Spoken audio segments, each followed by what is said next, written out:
So hey guys, welcome back to the channel. Today we're back in the garage working on a motor.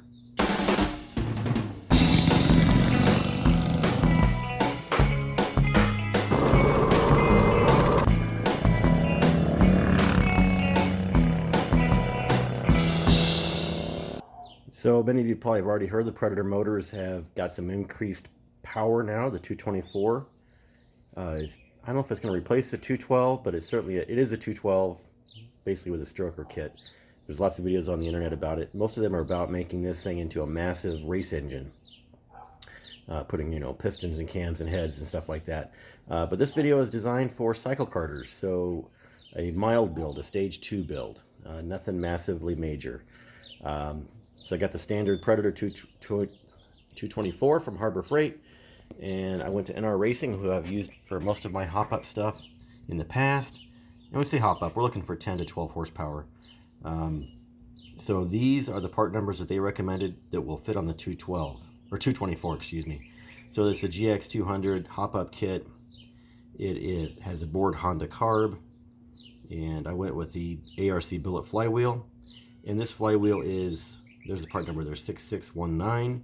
It is for a GX200 or Chinese. Apparently the 212 one does not fit this, so it's a little bit of a different animal. You will need some items from either from them or from the auto store.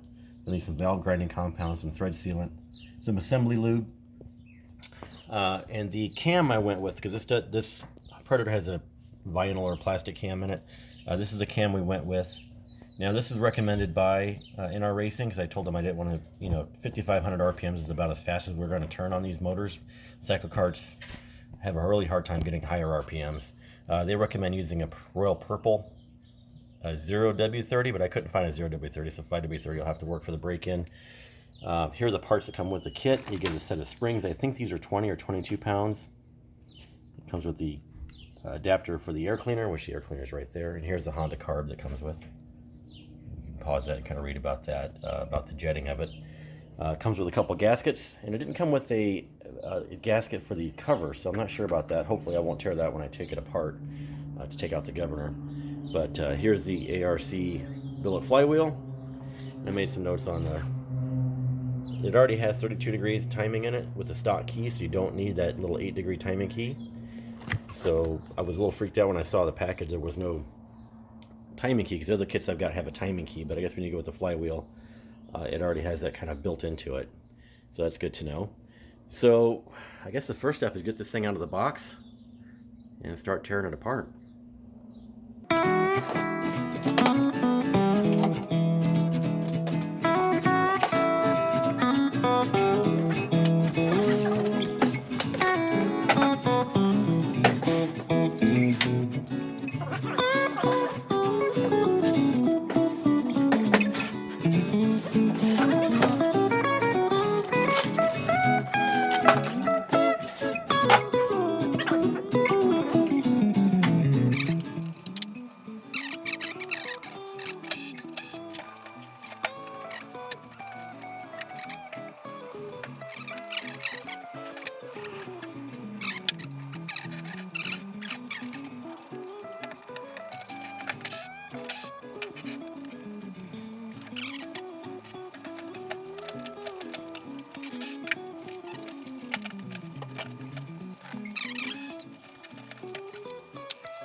Okay, so here's what you get with inside here.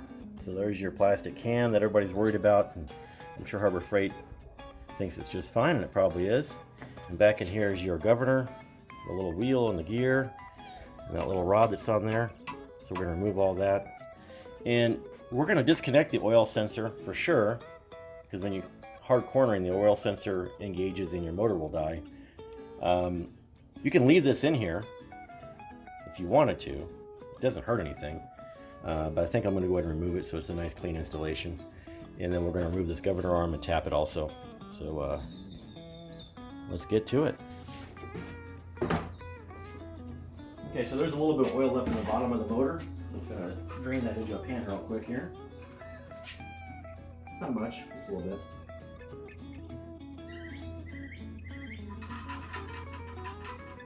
Okay, that's good.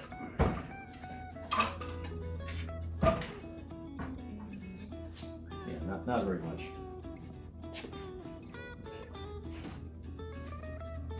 So we can soak that up with some towels here.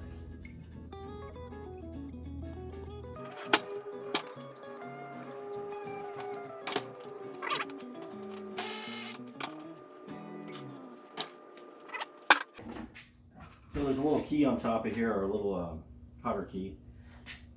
It's keeping that rod up. Oh, there we go. Part's coming out. So now we can get in there with a screwdriver and a hammer. And there's a little tiny. I'll try to show it to you. It's really maybe a little hard to see. So right on this rod right here, my finger's touching it. Right in behind there, right up against the plastic thing, there's this little tiny clip. It's a little circular clip. And I'm going to get a screwdriver on there and bend it basically until it pops off and this whole assembly will come out.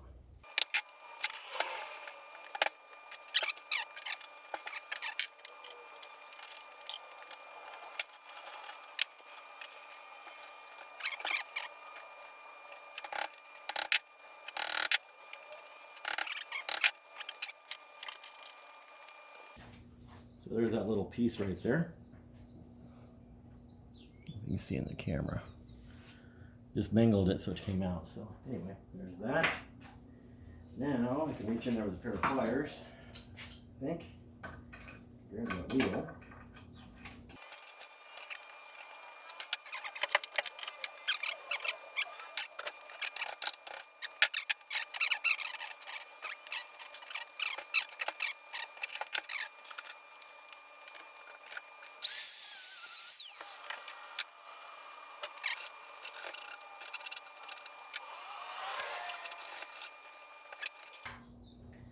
There it is.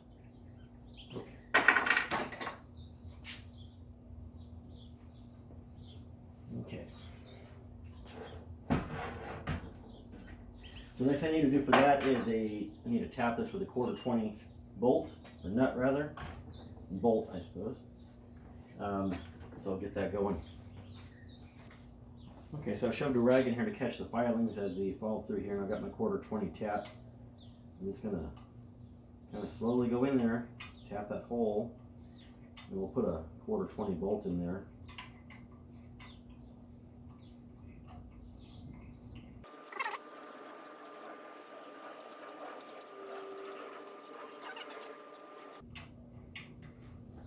Okay, Stevie Joe can speed this part. You'll speed this part up.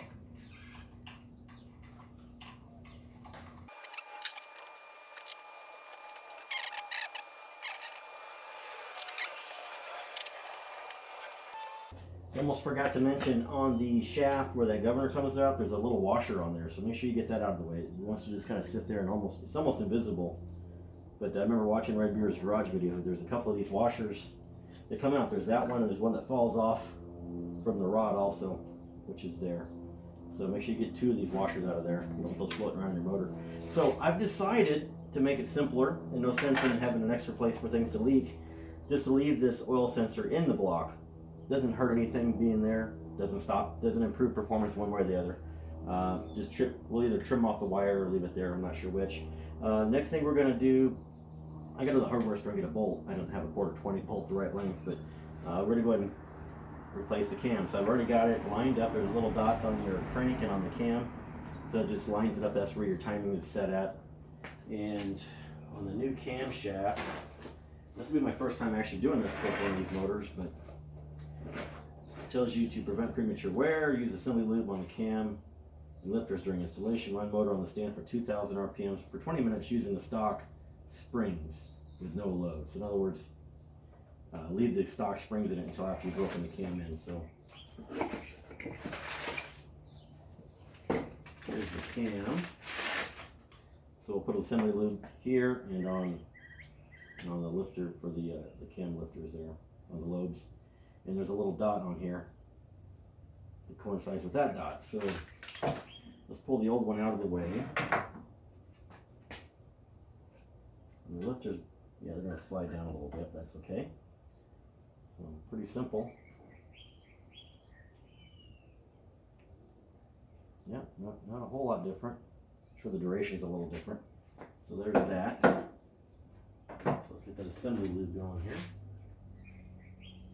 There it goes. Oh, here it is.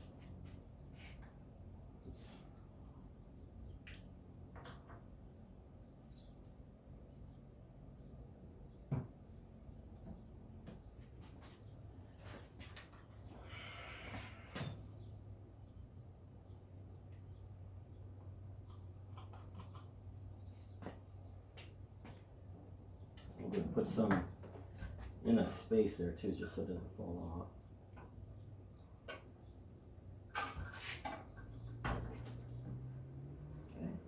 Okay. Make sure that's clean of any debris or dirt.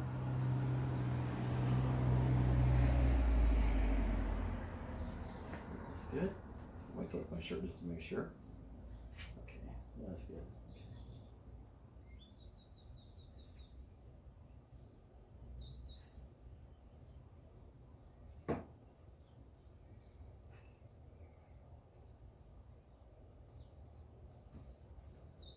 Okay, so we'll line that up with that on the crank.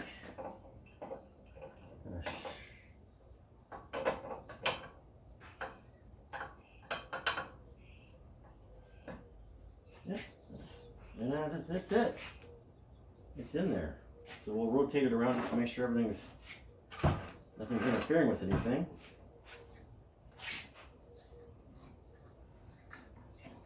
Okay, that's good. Nothing's bumping or touching. I was watching Redbeard's garage. He had an issue with when he replaced his crank with the scraper, and then the cam was interfering with the push rods, with the bolts on the rod. So that clears perfectly. So yeah, cool. All right, so that's that. Okay, so I'm gonna take a break and go get a nut, or a bolt rather, for this. We can close this thing up. Okay, so I'm back from the run to the hardware store. 1/4 20 by 1/2 inch bolt fits perfectly in there, so I'm going to put some thread sealant on it. Get this part done. We can button this side back up. I'm going to put the rag back in here just in case any thread sealant drips back in the motor. I don't want that. Okay.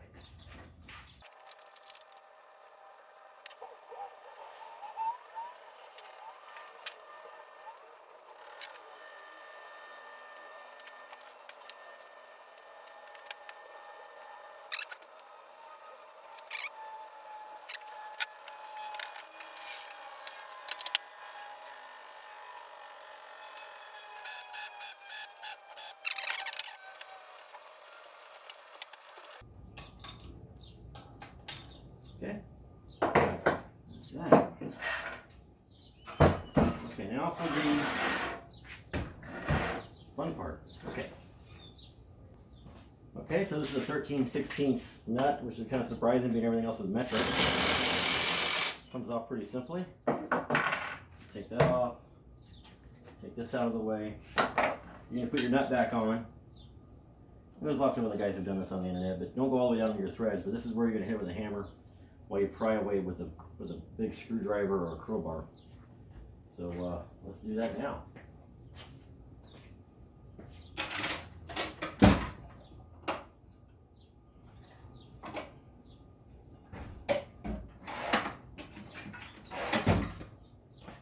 Okay. So when I find a spot on the block, wait, did that just come off?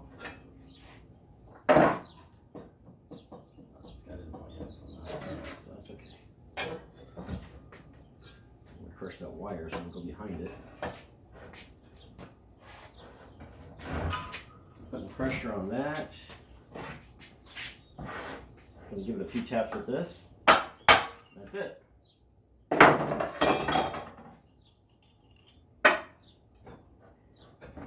That was surprisingly easy.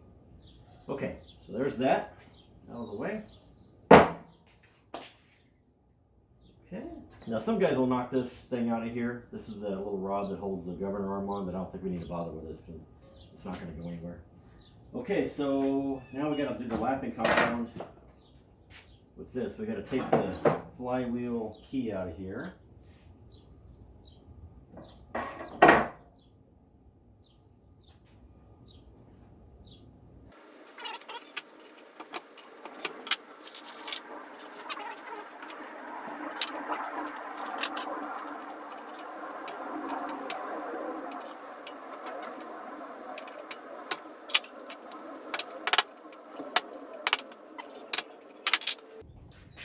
Okay, so I got the timing key off. It was a bit of a bear. Red Beer's Garage is a really good video on how to disassemble this when he does his hop up. He's doing a 20 horsepower motor, but it is worth watching the techniques. So the timing key, he uses a pair of wire cutters, grabs it and pries on it. I did that, but I couldn't get it to take it out, so I ended up using a screwdriver and a hammer, and it boogered up a little bit, so I sanded it down to where it's smooth.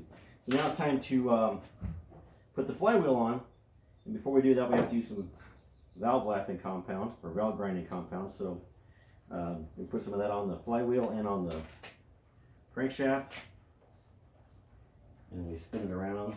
Mix that around in there. It's got some grit in it. Put some on the back side of the here as well.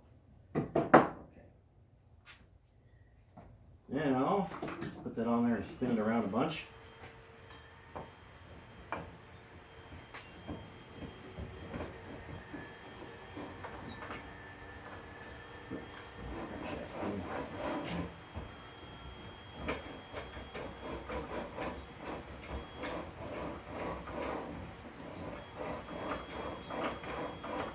I'm going to put the spark plug back in, it'll stop it from spinning so freely.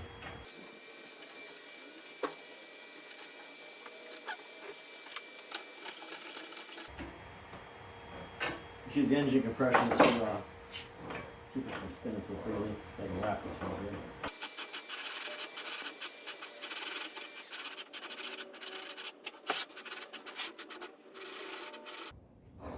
Okay, that ought to do it. So we'll pull that back off. And we'll clean off all this compound off here.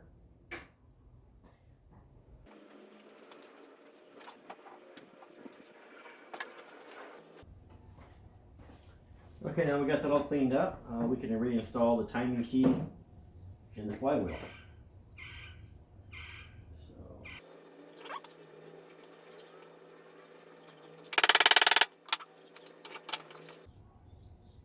There's that. And we'll be omitting this, so we won't need that anymore. I'm going to put the cup back on here. There's a little tang there.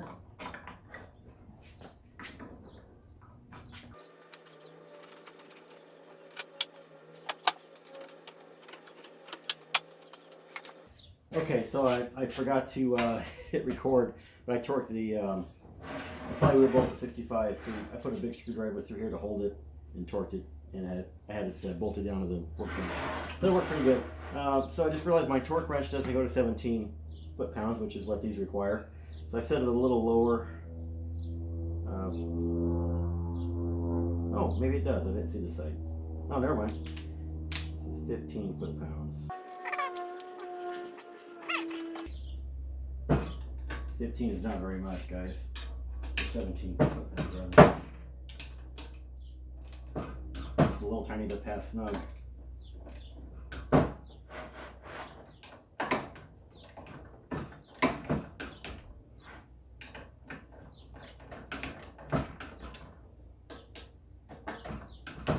Okay. Yep. And we're there.